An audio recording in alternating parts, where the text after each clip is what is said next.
Referee বাঙ্গির বোলারে এই বাঙ্গির bowler DNA test করলে দেখা যাবে যে ওখানে সিঙ্গাপুরের রক্ত, নাইলে তার পকেট ভর্তি এটা করে ডলারের নোট দিয়ে দিছে। বাঙ্গির বোলা পেনাল্টিটা যদি দিতি রে কাকা, তাহলে মনে করি আজকের ম্যাচের ফলাফলটা একটু ডিফারেন্ট হতো।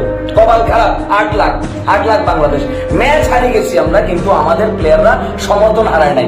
ম্যাচ হারার পরও বাংলাদেশের ফুটবল ফ্যানরা স্টেডিয়ামের গ্যালারিতে যেমন বাংলাদেশ বাংলাদেশ করে সাপোর্ট দিচ্ছিল, এই দৃষ্টান্ত বিরল, এই দৃষ্টান্ত বিরল।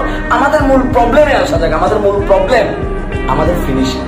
আমাদের ফিনিশাররা এমন একটা অবস্থায় এসে পৌঁছাইছে, প্রপার ফিনিশার না থাকার কারণে, প্রপার স্ট্রাইকার না থাকার কারণে আমরা আসলে ম্যাচটা হারিয়ে গেছি। আমাদের ডিফেন্স যথেষ্ট পরিমাণে দুর্বল।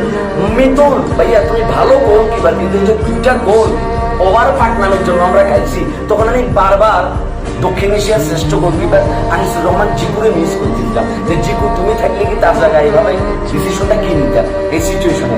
প্রথম গোলটা খাইবার পরে আমাদের বডি ল্যাঙ্গুয়েজ এমন ছিল যে আমরা আসলে হংকংয়ের মাঠে খেলবার নামছি, অথচ পুরো গ্যালারিতে এক একটা পিঁপড়া পর্যন্ত বাংলাদেশ বাংলাদেশ বলে চিল্লাইছিল। আমাদের প্লেয়ারদের বডি ল্যাঙ্গুয়েজ এতটাই দুর্বল ছিল যে মনে হচ্ছে তারা খেলতে আসে নাই, তারা অলরেডি 2-3টা গোলে আগায় আসছে, আর ম্যাচটা ইচ্ছা করে কি সিঙ্গাপুরে দিয়ে দিচ্ছে যে ভাই খেল। এটা একটা হতাশা।